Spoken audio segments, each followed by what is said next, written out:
Are you ready to take your home theater experience to the next level? Today we're deep diving into the LG C3 to help you decide if it's the perfect visual upgrade for your room.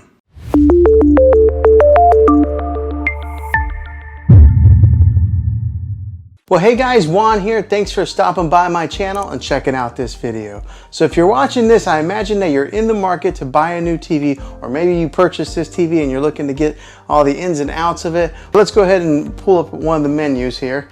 And LG does have a pretty fluid menu bar that comes up from the bottom here. And when you first get this TV, it does come pre-installed with all your major apps that you probably use. So it does come with Netflix, your Prime Video, Disney, Hulu, Sling, if anybody has Sling. I don't know anybody that has Sling.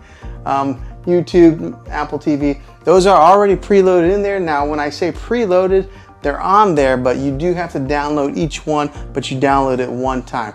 Now, those who may not know, you don't get that app. You got to have the subscription to that app, but they are on there. But say you don't have a subscription to any of these apps on here, the good thing about LG is they do have some free content that they offer. So over here, if you can see, there is a one that says CH free, and on that, it's kind of like their channel that has like almost kind of like open air TV. Now this one here is the 50-inch.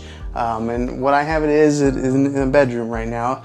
So it's not my main TV, but it's a good TV that I wanted to use in a separate room. And I think that it's a good TV for something like that, or maybe if somebody who's into gaming, I think this TV would be a pretty good option for them. All right, so first off, it does have that UHD quality that's on the screen here. Right now, I just got like a picture that came on the display here, which is a really cool picture, by the way.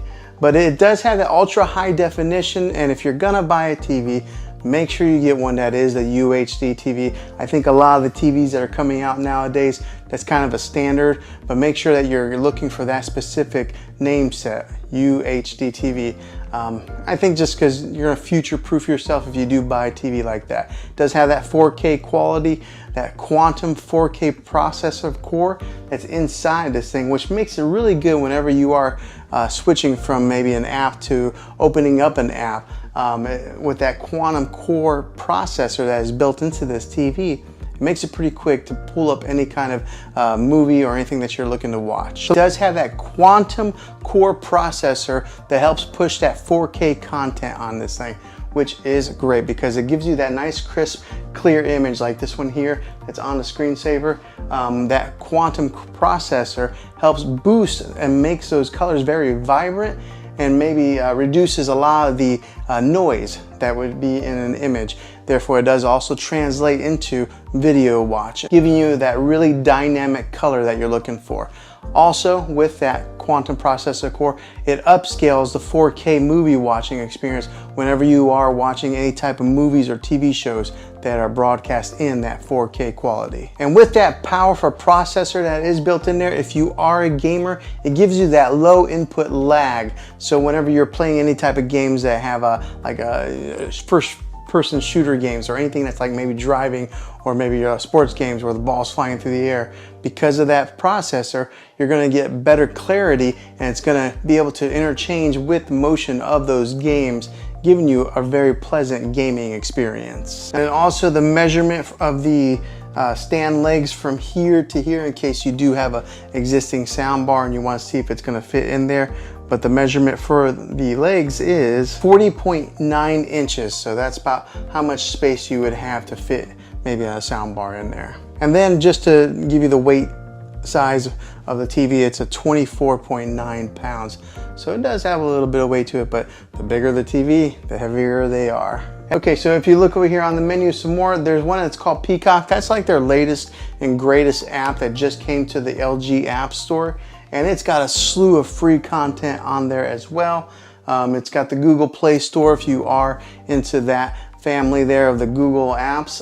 It does have Vudu, Showtime, Starz, Redbox. Remember, we used to have to go and buy or rent a DVD and then return to the Redbox store. Well, now you can just rent them right here on the app. It's got the CBS All Access, Spotify, so if you do want to listen to any type of music, you can do that right here on TV. And then it's got YouTube TV if you're into that. and then also just the regular YouTube app below it. So it has pretty much all your major apps that you're probably looking to consume any type of media on.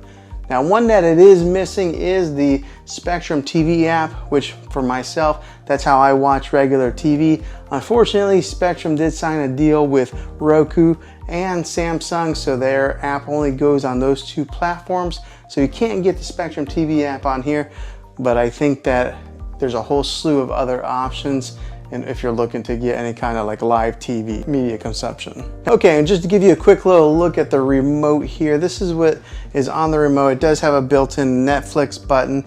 It's got a built-in Prime Video button, and then there's a movies button right here, so that way you can customize it. But it's got all your major settings buttons and everything that you would normally need. And the thing I like about it does have that push button feel versus having like maybe like a touch screen, kind of like an Apple TV remote.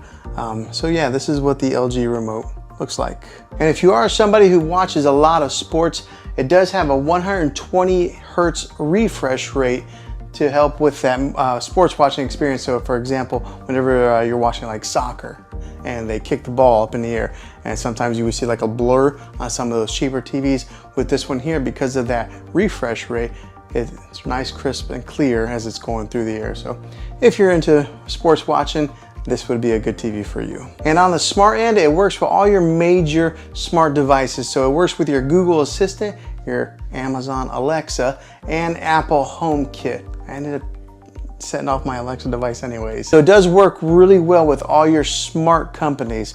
The good one is Apple AirPlay is built into this. If you are an iPhone user, you're able to mirror your iPhone to this TV. Now, I did talk about the audio earlier in the video, but this one does have a 2.0 channel when it comes to the audio, boosting about 20 watts of power.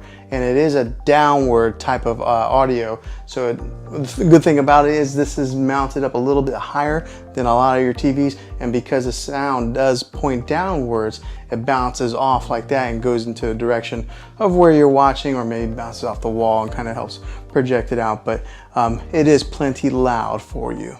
Now, after testing this TV out for a little bit of time, the one thing that really caught me by surprise is how loud it is. A lot of times I only have to listen to this thing, right here is the volume button, but I usually pull it up to about 18 is where I'm comfortable at listening to it. And I do have kind of a longer room here. 18 is plenty loud for me, so therefore I don't really need a sound bar with this TV. That's just an additional expense. If you're wanting to save a few dollars, I think you'll be okay with that, because a lot of these TVs, the sound is just terrible.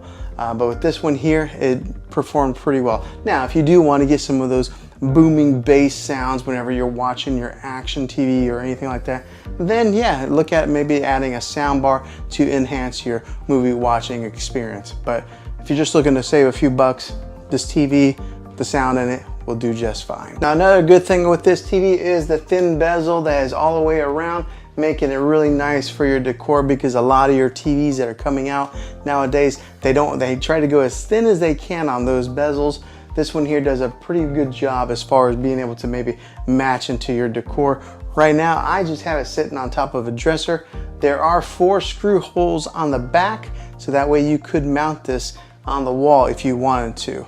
Now, let's talk about the back a little bit more, and let's talk about the inputs that it does have. Okay, so on the back of this thing, there is a USB input in case you're wanting to hook up any type of media player to it. It does have 3 HDMI inputs with that ARC HDMI in case you're wanting to hook up one of your game systems like an Xbox or a PlayStation to this. It does have the ARC HDMI input on here also, giving you 2 other HDMI inputs. It does have an Ethernet port in case you're wanting to wire in your internet directly into this, and it does have your RCA jacks with all the color coded. And it does have that old-fashioned coax cable in case you're wanting to hook up an antenna to this thing and watching a live open-air TV. And then fresh out of the box, whenever you do buy one of these LG TVs, they do come with a 1-year warranty. I've never really had to use any warranties on my TVs, and I've never bought any extended warranties myself. That's just me being an average consumer, maybe somewhat of a cheapskate. But I never buy any of those extra warranties. but this one does have a 1 year right out of the box. Okay, and just a preference to say I don't work for LG at all. This is just my average consumer review on this thing, my honest review. Well, hopefully this video was helpful to you. If it was, click a thumbs up on this. Go ahead and subscribe to my channel. I make tech videos all the time, and I would love to have you back in the next one.